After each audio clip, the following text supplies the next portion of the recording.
За финансовую поддержку канала огромное спасибо Ананасику, Аргосу, Антону Соколову, Зуроджеру и Шаману.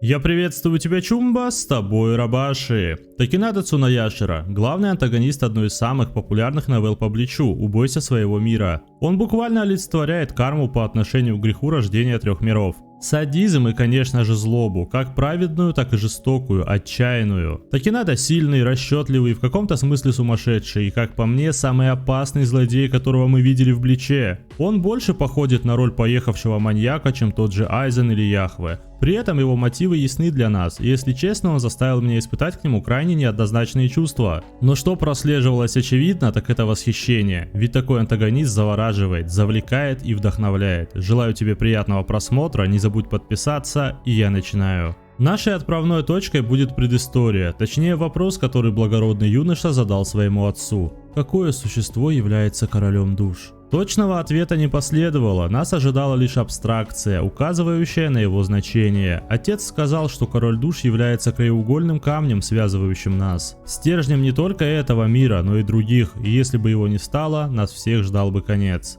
Но так и не получив ответ на свой вопрос, мальчишка задал последующий. Но каким тогда был мир до короля душ? Ответа также не было, и вместо объяснений слышны были лишь возгласы побледневшего от вопроса отца, ссылающегося на то, что не было никакого мира до короля душ. А Синегами положено почитать его как абсолют. Юный Такинада сделал вид, что его устроил ответ его отца. Они оба были из одного из самых, если не самого могущественного клана в прошлом 5 благородных семей. Клана Цунаяшира, ответственного за сохранение многовековой информации. Еще в ранних годах Такинада не был добрым и учтивым ребенком. Он был хитер и по собственным инстинктам мог определить, когда взрослые лгали ему. Так, на долгие годы он затаился внутри собственного клана, как змея, добычей которого была информация. И он ловил, собирал ее долгие годы и много лет спустя нашел, что искал в детстве. Глубоко внутри поместья был секретный архив, самая важная информация была зашифрована и выгравирована на каменной плите. Она таила в себе информацию о грехе зарождения сообщества душ, а также о клане, кровь которого текла в самом Такинаде. Ребенок, сомневающийся в мироздании, получил ответы, которые ему не смог дать отец. Ибо тот не мог дать ничего, кроме псевдозащиты, лжи или же фантазии, которую воспринимали за реальность. Эти самые ответы развязали руки Такинаде, его скользкий характер, садистические наклонности и сомнения с детства нашли смысл в существовании внутри его уже сформированной личности. Презрение. Лишь это чувство окутывало его. Все его подозрения оказались верны. Наслаждаясь и противясь этой мысли, он поднял голову вверх и воскликнул в пустоту с искривленной улыбкой. «Если мир так грешен и лжив, то я должен быть таким же. Семья Цунаяшира, которая существует только ради того, чтобы быть презренной, закончится здесь. Какой смысл в зле, которое существует только ради того, чтобы на него смотрели свысока и презирали? Все это обман! Что мне делать, если я не в состоянии согласиться с ложью? Я буду петь в такт своим страстям. Я могу быть уничтожен Квинси, раздавлен пустыми или саботирован моим собственным высокомерием. Если наступили последние дни общества душ, я клянусь нести зло до того дня. Тогда не будет никакого необходимого зла. Моя злоба будет совершенно ненужной, так как я смеюсь над этим миром. Какой радостный день! История общества душ подтвердила справедливость моей злобы. И данная сцена была подкреплением мотивации Такинады по совершению зла для достижения своих целей, вырезать весь свой прогнивший клан, но не ради блага Синегами, а ради получения статуса главы клана, чтобы впоследствии иметь карт-бланш на бесчеловечные эксперименты, эгоист до мозга костей, озлобленный на саму историю мира, в котором проживает. Но это не меняет его характера или личности, это добавляет ее действиям вариативности. Такинада не стал таким, узнав правду, он по-прежнему являлся самим собой с самого рождения. Будучи молодым юношей, Такинада был просвещен в то, чем занималась семья Цунаяшира долгие годы. А именно, они ловили подчинителей, в которых была заключена часть короля душ. Ради этих частиц они лишали их жизни. ставили эксперименты и пытались зародить новую жизнь, которая сможет унаследовать силу Рейо. Эти мотивы лягут в основу уже других экспериментов самого Такинады по созданию своей версии Короля Душ, но об этом позже. Перед продолжением стоит отметить, Такинада учился с Кюраку и Укитаке. Хоть он и не отличался особыми способностями, как эти двое, но его запас Риацу был на должном уровне. После выпуска из Академии он стал офицером и влиятельной личностью в Гютеи-13 из-за своего происхождения. Он, конечно же, не участвовал в грязной работе, которой занимались синигами, но базовыми навыками он владел, улучшая их самостоятельно на протяжении всей своей жизни. Не будет спойлером сказать, что он неплохо сражался даже с Кюраку, главнокомандующим Гютея, да еще не как все его соперники Старк, Лилия, Бару и Акутрон издали, а на ближней дистанции с одним из крутейших фехтовальщиков текущего Гютея.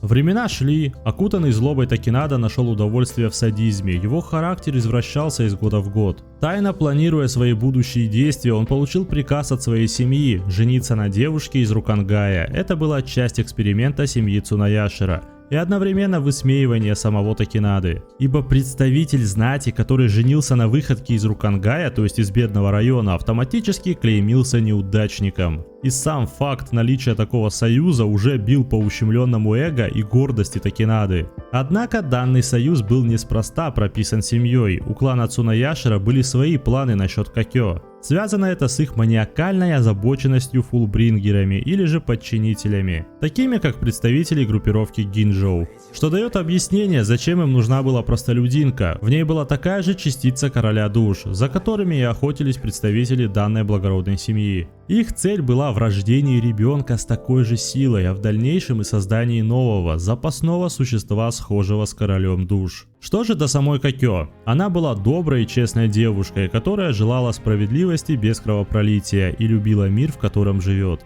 Она верила, что синигами и Гютеи-13 защитники этого мира и стражи гармонии. Они становятся надеждой людей, сражающихся со злыми духами, а Совет 46 – баланс, устанавливающий законы. Ее друг Тоусон восхищался ей и перенял ее мировоззрение в свои ранние годы. Какё любила ночное небо, она описывала его как отражение мира. Все окутано тьмой, и лишь маленькие огоньки освещают его. Однако облака закрывают их. Она хотела быть той, кто сотрет эти облака, чтобы ни один огонек не погас. Она, несомненно, получила право защищать звезды. В ее мировоззрении отражается мотивация защищать слабых. Она олицетворяет огоньки в небе, то есть те же самые звезды. Облака же это ненастье и зло, которое нагоняет судьба. И все ее желание было стать щитом, отделяющим первых от вторых. Такая мягкая девушка не была ранимой. Узнав истинную сущность Такинады, она не была ни шокирована, ни разочарована. Ее голос в общении с ним всегда был добр и сострадателен, будто она окутывала объятиями грустного ребенка. Сам Такинада испытывал противоречия в ее отношении к нему. Ее доброта выбивалась из философии Такинады. Это ущемляло его, раздражало. Он чувствовал, что с ней он отходит от своей мотивации по отношению к текущему миру и плавно идет к поражению внутри себя самого, то есть становится более человечным. Такой эгоцентрист не мог принять ее чувств, поэтому ощущал предательство собственных стремлений и своей блуждающей души. Это же касалось и его гордости как представителя знати. Дело в том, что Какё была еще и достаточно способной женщиной. Тот же Укитака и Кюраку были поражены, как быстро ее боевые способности развиваются. Она стремительно накапливала свою мощь. Этот факт также возвышал ее в глазах клана Цунаяшира как цель для эксперимента, одновременно отдаляя Такинаду все больше и больше за ее тень. Однако, хорошо это или плохо для Такинады, кто-то случайно обнаружил планы семьи Цунаяшира. Этот человек был синигами, выросший из простолюдинов, с которым Такинада публично общался как с близким другом. Этот неизвестный человек также был близок с Какё и, возможно, даже питал к ней чувства. Пытаясь узнать настоящие мотивы клана, он позвал Такинаду навстречу. Это будет триггер пробуждения Такинады. Второй ничего не скрывал в диалоге, он рассказал всю правду. Как хотят использовать Какё, что с ней хотят сделать. Такинада в конце концов хотел увидеть это. Реакцию мужчины, когда он поймет, что его друг не более чем изверг. С отчаянием на лице мужчина сказал лишь одну фразу: «Как твой друг, я убью тебя». Сражение началось. Они соответствовали друг другу по силе. и не было бы неожиданностью для одного из них победить другого. После того, как клинки встретились бесчисленное количество раз, произошло то, чего никто из них не ожидал. Кокё прибежала на звук мечей и, желая остановить бой, встала между соперниками. Затем, не раздумывая, Такинада разрубил и Кокё, и своего врага. Так как Синегами был ранен, он не успел уклониться от такой подлой атаки. Держа свою жену на лезвии меча, Такинада был в восторге. Он даже слабо улыбался. На лице же Кокё не было никаких злых эмоций. Она по-прежнему смотрела на него своими детскими глазами, принимая его таким, какой он есть. Пытаясь улыбнуться даже перед смертью, она с сожалением сказала: «Извини, я не смогла смести твои облака». Это были последние ее слова. Дрожь окутала тело Такинады. Но это не был страх или осознание содеянного, он дрожал от гнева, от того, что Кокё осталась такой до последнего своего вздоха. Он злился, что перед ликом смерти она не оказалась такой же, как он сейчас. Крики сами вырывались из его глотки. Ты смотрела на меня свысока, жалела меня, до самого своего последнего вздоха. Ты говоришь, что я просто не видел звезд? Ты говоришь, что не смогла разогнать мои тучи? Не говори нелепостей. Не произноси такие глупости, Кокё! Я стоял на вершине облаков с самого начала. Нет! Я и есть облака! Это ты ошиблась! Ты верила в звезды, что этот мир прекрасен! Это убийственно ошибочное мнение! Почему ты не заметила, как некрасиво выглядит звездная грязь, пытающаяся блестеть в темноте? Твоя смерть – результат веры в то, что все было бы хорошо, если было бы правильно. После этого его дыхание плавно приходило в норму, и он сказал уже без злобы: Очень жаль, Кокё. Я хотел более детально показать тебе, насколько абсурден этот мир. Я хотел научить тебя, что справедливость, которой так дорожило твое миролюбивое сердце, была напрасным желанием. Если бы мне удалось переделать тебя во зло, тогда я мог бы по-настоящему открыть тебе свое сердце. В этом смысле я мог бы полюбить тебя. После случившегося он пришел к старейшине клана и рассказал, что его жена изменила ему. Застав ее с любовником, второй накинулся на него, и в целях самообороны он защищался. Учитывая скелеты в шкафу его клана, ему бы частично все сошло с рук. Однако в этой ситуации был один свидетель, который увидел финальную картину с Кокё. Это был Кьюраку Сюнсуй, который дал показания против Такинады, отчего его отправили под домашний арест, а затем в гнездо личинок. Решение Совета 46, так же как и поступок Такинады, будут являться причиной, по которой Тоусен пойдет против мира Синегами, ибо в жажде справедливости он придет к старейшинам. Разгневанный Тоусен просил аудиенции у Совета 46, он желал справедливого суда от того мира, что так любила Кокё. Однако стражники не пускали его и, видя слепого юнца, лишь хотели раздавить его, пользуясь его беспомощностью на их взгляд. И если бы не незнакомец, они бы так и поступили. Этот неизвестный для нас человек хорошо знал Тоусена по рассказам Кокё, ведь представился ее товарищем, пусть и плохим с его слов, ибо он так и не смог защитить ее. Именно он поведал Тоусену о том, что Кокё была убита собственным мужем из-за того, что сделала ему замечание после убийства товарища. Это пробуждало в нем злобу, ибо он знал, что этот человек даже не несет наказания. Это было связано с тем, что ее муж был частью одной из побочных ветвей клана Цунаяшира, благородной семьи, и его статус позволял ему частично избежать наказания. А если бы он был не из побочной ветки, а из основной, всю ситуацию обыграли бы таким образом, что Кокё не существовало бы, или же ее просто сделали бы преступницей. Эта информация просто не укладывалась в голове Тоусена. Его представление о мире было сформулировано со слов Кокё, о надежде, что несут Синегами, о балансе, который контролирует Совет 46, отчаяние, непонимание, злоба. Именно эти чувства были тесно переплетены от осознания лживости сообщества душ. Тоусен почувствовал себя преданным, но что еще страшнее, он почувствовал, что мир предал единственного человека, которого он ценил и любил. Незнакомец, понимая эти чувства, предложил Тоусену отомстить за нее. Однако сам Канама, сдерживая свою ярость, сказал: она бы не хотела отомщения. И если она этого не хотела, я тоже не буду мстить. Тогда отомсти за себя. Слова, благодаря которым в душу Канамы заползла тьма.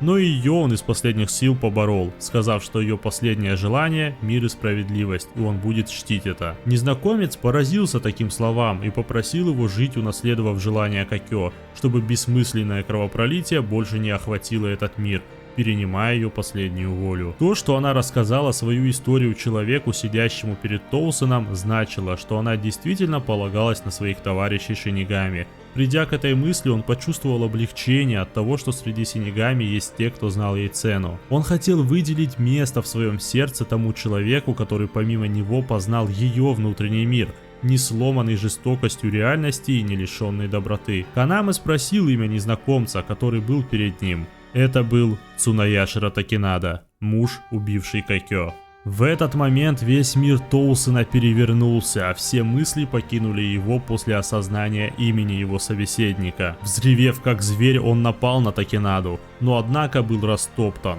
Его спина была впечатана в землю, и он лишился способности двигаться. Такинада пригвоздил его к земле мечом в ножнах. Сам же он напомнил ему его же слова о отказе о мести.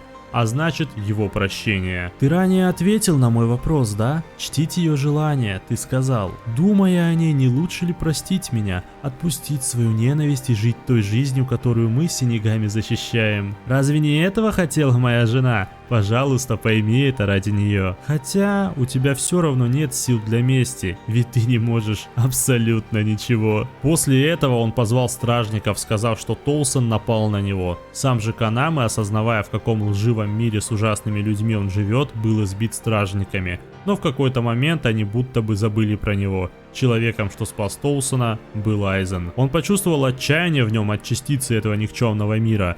Но именно она даст ему желание сжечь его дотла пламенем ненависти. Представившись Тоусену, он предложил ему присоединиться к нему, дабы изменить этот несправедливый мир.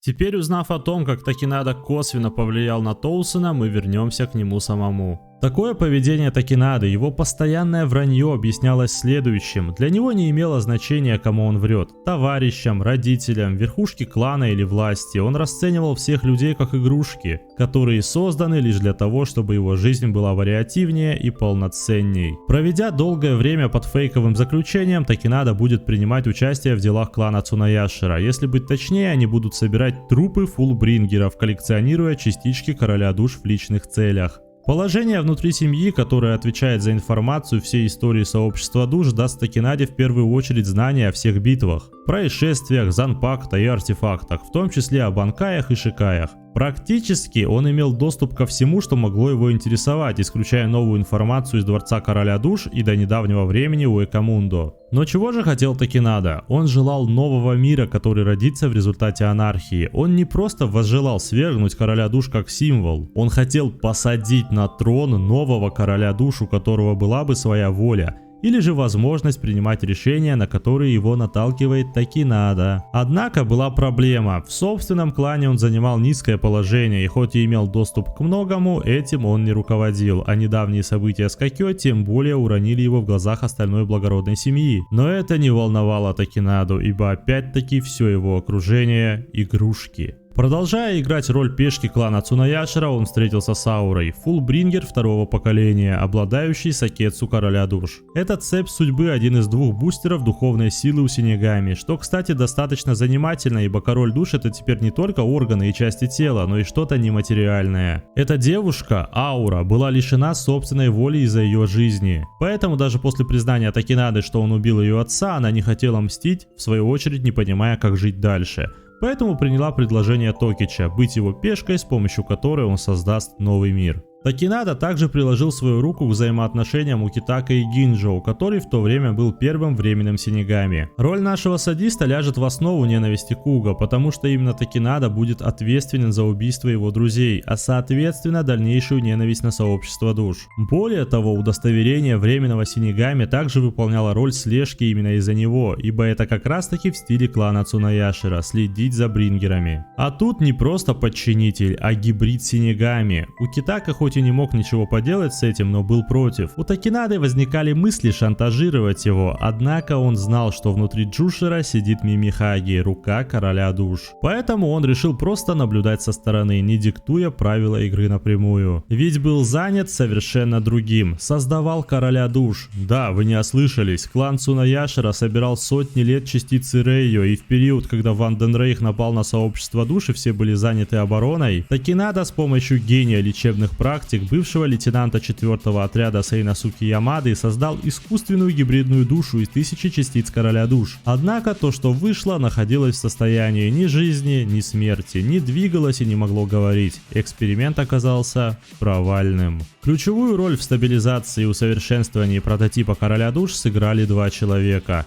Та самая аура, Брингер второго поколения, со схожей способностью как у Уразакура, это Банкая Зашира. Видос по которому по ссылке в описании или сейчас в подсказке, там также с нуля рисовались почти все арты, как и в данном ролике. Так вот, способности ауры, которая стала названной матерью, и Грэмми, монстр из армии Квинси, обладающий способностью воплощать фантазию в реальность. Точнее, мозг, которым он и являлся, выполняющий роль ядра. Получившееся существо, так же как Ичиго, воплощало в себе все известные силы во вселенной Блич. Брингер, Пустой, Квинси, Синигами. Такинада назвал его Хиконе. Именно этот бесполый малец будет его оружием и ключевым персонажем в плане по изменению всех трех миров Блич. Такому грозному существу нужен был Занпакта, поэтому когда Шут Штафель вторгся во дворец короля душ, в кузницу нулевого отряда забрался Такинада. Выкрав Занпакта по имени Икоми Кидамоэ не просто меч, а пустой древний адьюкас, пожирающий окружающие Рейши, запечатанный Уэцуни Майей.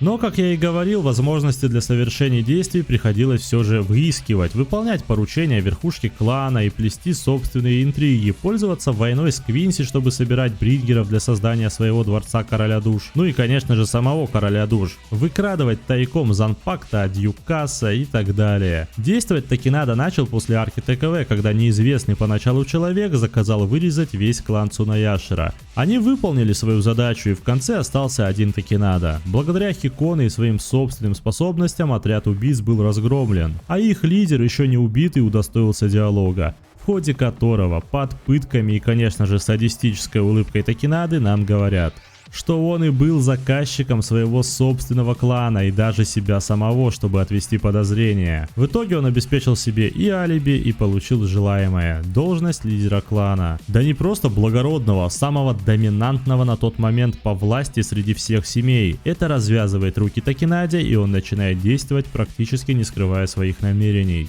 Такой человек, как он, обязан был позлорадствовать над тем, кто частично был виновник его несбывшихся планов в начале. Я говорю о Кьюраку. В диалоге с ним он четко дает понять, что клан Цунаяшира исчез по его воле, говоря об этом между строк, конечно же не принимая собственной вины на публике. Разговор он вел в своем стиле, провокационном. Он хотел вытащить злобу людей и обратить ее в отчаяние. Это было продемонстрировано как в диалоге с Кьюраку, когда он дал ему понять, что знает о семейном артефакте семьи Исе, который тот спрятал, и вдобавок к этому затрагивает тему с матерью Нанао, говоря: «Как жаль, что это не я убил ее, я бы придумал метод изощренней».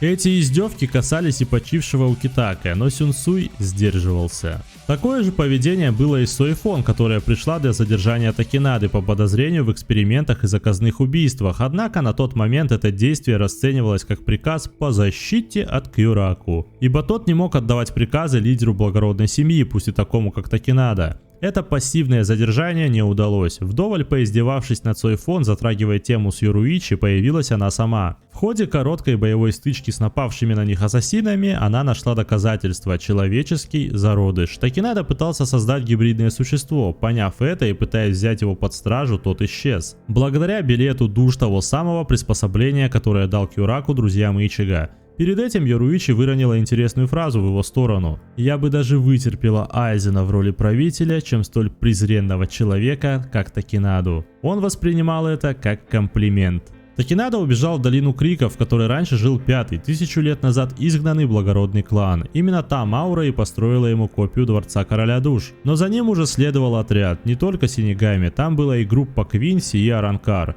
Именно в момент встречи со всеми мы узнаем истинную цель Такинады, не избавление от текущего мироустройства ради мнимой справедливости, подобно Айзену, а анархию. Создать единый мир, но не слиянием трех вместе, а единением информации, рассказать и показать людям, что есть загробная жизнь, да не одна, показать, что происходит с их душами, уничтожить порядок и здравый смысл. Такинада не желает как-либо реформировать миры, его интересует сам процесс. Он неимоверно жаждет видеть отчаяние, распад всего, хаос, который, по его мнению, является истинной природой бытия. И делает он это, не изменяя себе, ибо это приносит ему удовольствие. И не нужно больше другой причины. После раскрытия всех карт все понимают безумие Такинады, поэтому идут в сражение с ним. Показать вам бой я, увы, не смогу, лишь поведаю краткую его сводку. Такинада был в состоянии сражаться с целой толпой врагов, благодаря своим навыкам и клановому Занпакта. Его имя Энрак-Йотен, это один из старейших клинков в истории сообщества душ. Он особенный, ибо имеет фальшивое имя, которое также дарует способность. В данном случае его название Кутен-Кёкоку. В фальшивой форме он способен отражать атаки подобно зеркалу. Сойфон отметила, что в такой форме меч выглядит как более круглое Содено Кутавари. Это Занпакта Укитаке. Однако настоящее его имя, как я и сказал, Энрак-Йотен. При использовании True формы пользователь буквально сокращает собственную жизнь, поэтому Занпакта считается проклятым. Активация его Шикая также имеет некие особенности, а именно, после того как ты его юзаешь, все раны излечиваются, а лезвие Энрак-Йотена становится невидимым. Но не в этом все читы. Основная способность в следующем: этот Занпакта может копировать другие. Да, даже такие как Рюдзиндзяка Деда и Кьёка Суигетсу, бога нашего Айзена. Причем не только по отдельности, а одновременно. Это супер читерный Занпакта, однако имеет он определенные нюансы. Как я уже сказал ранее, длительность жизни сокращается. Но есть и второй минус, или же плюс, смотря для какого пользователя. Уровень техники зависит от Риацу Такинады, поэтому Шикай, Айзена и Ямаджи были слабее оригинальных. Но вот остальные, напротив, равные или более сильные. Всего в сражении было использовано около 15 Шикаев. Такинада в одиночку сражался с лейтенантами, капитанами и более того с текущим главнокомандующим всего Гютея Кьёраку. Однако из-за явного перевеса силы предательства ауры он проиграл сражение, получив удар Гетсуги от Гинжоу. Посмотрите на эту красоту, мать. Сбегая с поля боя, получив крайне серьезные ранения. Энрак-Йотен он, кстати, оставил, не забрав с собой. В своей копии Дворца Короля Душ он попытался использовать орудие Кидо для уничтожения врагов, но был остановлен Урахарой, вновь сбегая с помощью билета душ, на этот раз в покое клана Цунаяшира. Он планировал восстановиться, пока у него есть время для этого, оставляя за собой кровавый след, медленно ковыляя в заднюю часть поместья. Он встречает Маюри. Этого психованного ученого не волновали события, которыми увлечен Гетей. Он не желал власти или финансирования от аристократа. Все, что его интересовало, это проект по созданию Короля Душ, который он был бы не против курировать сам, то есть предать общество душ, если бы ему предложил Такинада, но он был сильно ранен как для сражения, так и для побега. И чем больше крови он терял, тем большим безумием наполнялось его лицо. Он не желал чьей-либо помощи, иначе это были бы уже не его действия. Такинада задавал вопросы, маниакально крича, забрызгивая кровью местность, чувствуя приближающуюся смерть.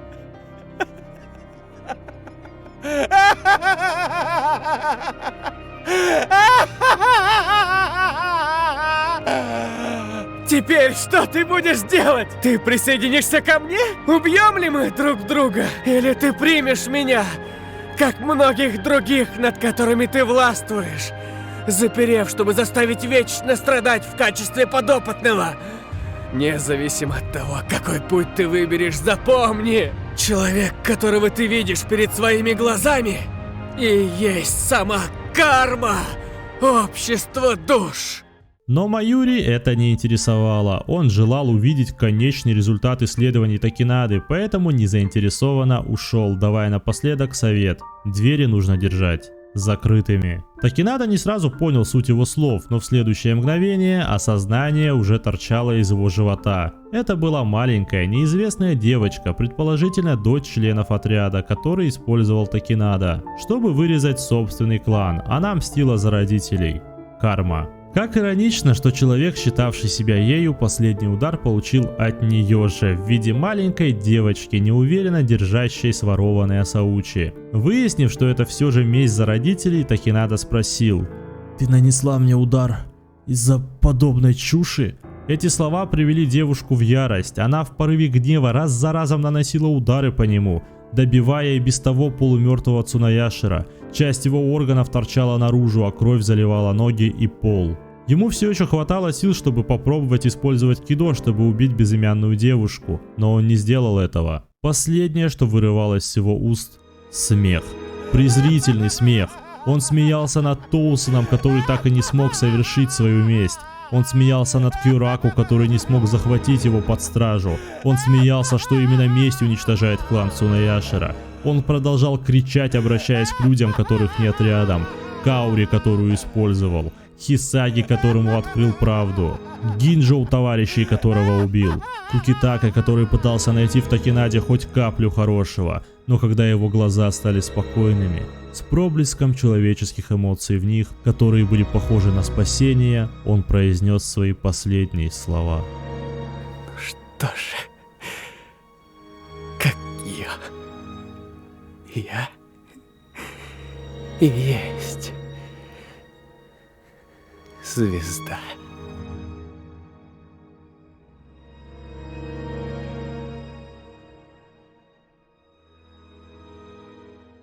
Я специально оставляю концовку открытой, не объясняя, что чувствовал Такинада, чтобы каждый из вас воспринимал это по-своему, но даю подсказку, просто проанализируйте его взаимоотношения с Какё и диалог с ней. Сам же Такинада как персонаж, по моему личному мнению, это лучший антагонист вселенной Блич. Как именно такое вот зло, Джокер, понимаете, он превосходит даже Айзена, ведь он действительно олицетворяет карму по отношению ко всему сообществу душ. И я рад, что познакомил вас с данным персонажем и с гордостью объявляю то, что я запускаю по нему мерч. Предзаказ будет идти 2 недели, всего есть 2 комплектации. Базовая, в ней идет zip-пакет, футболка и вкладыш по уходу, и Prime версия.